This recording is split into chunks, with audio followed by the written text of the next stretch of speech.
안녕하세요. 시골 목사입니다. 오늘은 신명기 9장을 살펴보시겠습니다.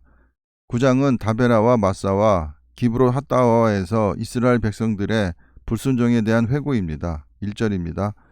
이스라엘아 들으라. 내가 오늘 요단을 건너 너보다 강대한 나라들로 들어가서 그것을 차지하리니 그 성읍들은 크고 성벽은 하늘에 닿았으며, 이 말은 38년 전 가데스 바네아에서 있었던 가나안 정탐꾼들의 불신앙적 보고를 의도적으로 인용하는 것으로서 백성들의 불신앙을 깨우치고 상대적으로 하나님의 능력과 은총을 강조하고자 한 말입니다. 2절입니다. 크고 많은 백성은 내가 아는 아낙 자손이라. 그에 대한 말을 내가 들었나니 이르기를 누가 아낙 자손을 능히 당하리요 하거니와, 오늘 너는 알라. 내 하나님 여호와께서 맹렬한 불과 같이 내 앞에서 나아가신즉 여호와께서 그들을 멸하사 내 앞에 엎드려지게 하시리니, 여호와께서 내게 말씀하신 것 같이 너는 그들을 쫓아내며 속히 멸할 것이라. 신명기 7장과 출애굽기 23장에서는 1년이라는 유예기간을 두고 점진적으로 가나안 족속들을 쫓아내실 것인즉 급히 멸하지 말라고 나와 있기에 속히는 하나님의 표현법으로 보입니다. 내 하나님 여호와께서 그들을 내 앞에서 쫓아내신 후에 내가 심중에 이르기를 내 공의로움으로 말미암아 여호와께서 나를 이 땅으로 인도하여 들여서 그것을 차지하게 하셨다 하지 말라. 이 민족들이 악함으로 말미암아 여호와께서 그들을 내 앞에서 쫓아내심이니라. 내가 가서 그 땅을 차지하면 내 공의로 말미암음도 아니며 내 마음이 정직함으로 말미암음도 아니요, 이 민족들이 악함으로 말미암아 내 하나님 여호와께서 그들을 내 앞에서 쫓아내심이라. 가나안에 악하다는 것은 아브라함 때부터 계시가 되어온 그들의 멸망 원인으로 아브라함 이후 700년 동안 악을 쌓았습니다. 여호와께서 이같이 하심은 내 조상 아브라함과 이삭과 야곱에게 하신 맹세를 이루려 하심이니라. 이스라엘 백성들은 이들 족장들과 맺은 하나님의 언약에 근거하여 긍휼을 호소했으며, 또한 하나님은 이들 열조와 맺은 언약 때문에 그 백성들을 보호하셨습니다. 6절입니다. 그러므로 내가 알 것은 내 하나님 여호와께서 내게 이 아름다운 땅을 기업으로 주신 것이 내 공의로 말미암음이 아니니라. 너는 목이 곧은 백성이니라. 목이 곧다는 것은 이스라엘의 불순종과 거역, 어리석은 거만 따위를 나타내는 은유적 표현입니다. 너는 광야에서 내 하나님 여호와를 경노하게 하던 일을 잊지 말고 기억하라. 내가 애굽 땅에서 나오던 날부터 이곳에 이르기까지 늘 여호와를 거역하였으되 호렙산에서 너희가 여호와를 경노하게 하였으므로 여호와께서 진노하사 너희를 멸하려 하셨느니라. 출애굽 제1년 3월 모세가 십계명을 받으러 호렙산에 올라가 있는 동안 아론과 백성들이 금송아지를 만들어 숭배한 사건 때문에 하나님께서 이스라엘 백성을 멸하려 하셨습니다. 9절입니다. 그때 내가 돌판들 곧 여호와께서 너희와 세우신 언약의 돌판들을 받으려고 산에 올라가서 40주 40야를 산에 머물며 떡도 먹지 아니하고 물도 마시지 아니하였더니, 성경에서 40이라는 수는 대략 한 세대의 기간을 의미하기도 하고 그리고 시험과 연단, 심판과 회개의 기간을 상징하기도 합니다. 10절입니다. 여호와께서 두 돌판을 내게 주셨나니 그 돌판의 글은 하나님이 손으로 기록하신 것이요, 너희의 총의 날에 여호와께서 산상불 가운데서 너희에게 이르신 모든 말씀이니라. 총의 날은 출애굽 제1년 3월 초 하나님의 십계명을 듣기 위해 모든 백성이 시내산 기슭에 모인 날로, 이때 백성들은 2일 동안 몸을 성결케 하며 옷을 빤 후에 제3일에 성회로 모였었습니다. 따라서 십계명은 두 돌판에 기록되기 전 이미 하나님의 음성을 통해 백성들에게 전달되었음을 알 수 있습니다. 11절입니다. 40주 40야를 지난 후에 여호와께서 내게 돌판 곧 언약의 두 돌판을 주시고, 십계명은 그 표면으로 볼 때는 계명이요 율법이지만 그 내면으로 볼 때는 하나님의 약속이 깃들어 있는 구원의 언약입니다. 그래서 십계명을 담은 궤를 언약궤라고도 불렀던 것입니다. 내게 이르시되 일어나 여기서 속히 내려가라. 내가 애굽에서 인도하여 낸 내 백성이 스스로 부패하여 내가 그들에게 명령한 도를 속히 떠나 자기를 위하여 우상을 부어 만들었느니라. 금송아지를 만든 것을 말하는 것입니다. 13절입니다. 여호와께서 또 내게 말씀하여 이르시되 내가 이 백성을 보았노라. 보라, 이는 목이 곧은 백성이니라. 나를 막지 말라.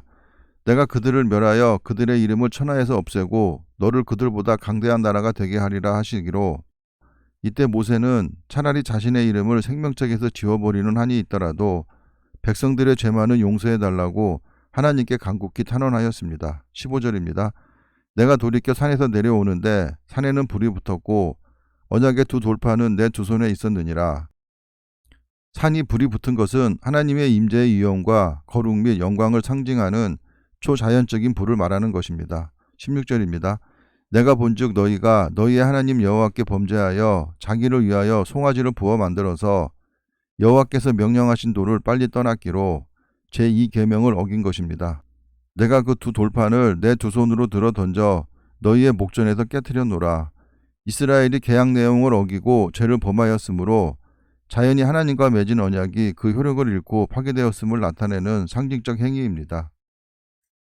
18절에서 29절은 이스라엘과 아론을 위해 모세가 엎드리는 장면입니다. 18절입니다. 그리고 내가 전과 같이 40주 40야를 여호와 앞에 엎드려서 떡도 먹지 아니하고 물도 마시지 아니하였으니 이는 너희가 여호와의 목전에 악을 행하여 그를 경노하게 하여 크게 죄를 지었음이라. 여호와께서 심히 분노하사 너희를 멸하려 하셨으므로 내가 두려워하였노라. 그러나 여호와께서 그때에도 내 말을 들으셨고 모세의 중재가 상납되어 모세는 두 번째로 하나님께 십계명 두 돌판을 받아 시내산에서 내려올 수 있었습니다. 20절입니다. 여호와께서 또 아론에게 진노하사 그를 멸하려 하셨으므로 내가 그때에도 아론을 위하여 기도하고 아론을 위해서 기도했다는 것은 출애굽기의 병행 본문에는 언급되지 않았던 사실로 금송아지 사건으로 아론을 용서해달라고 모세가 간구했던 것 같습니다. 너희의 죄 곧 너희가 만든 송아지를 가져다가 불살라 찢고 티끌같이 가늘게 갈아 그 가루를 산에서 흘러내리는 시내에 뿌렸느니라. 출애굽기 32장 20절에 의하면 이에서 한 걸음 더 나아가 백성들에게 그 물을 마시도록 하였음을 볼 수 있는데 그것은 우상 숭배와 언약 파기에 대한 죗값을 백성들 스스로가 져야 한다는 사실을 실증적으로 교훈하기 위함이었을 것입니다. 22절에서 24절은 시간적 순서에 구애받지 아니하고 단지 이스라엘 백성들의 타락으로 인해 야기된 당시의 심각한 상황을 전달하고자 하는데 역점을 두고 있는 구절입니다. 22절입니다. 너희가 다베라와 마사와 기브롯 핫다와에서도 여호와를 경노하게 하였느니라. 다베라는 바란 광야에 있는 한 장소이고 불사름이라는 뜻으로 출애굽제 2년 2월에 백성들이 이곳에서 하나님을 향하여 악한 말로 원망하다가 하나님의 진노의 불을 받았는데 이 때문에 붙여진 이름이고 마사는 르비딤 근처의 한 장소로 시험이란 뜻으로 출애굽제 1년 2월 말 이곳에서 백성들이 마실 물이 없다고 하나님과 모세를 원망함으로 하나님을 시험한 데서 비롯된 지명입니다.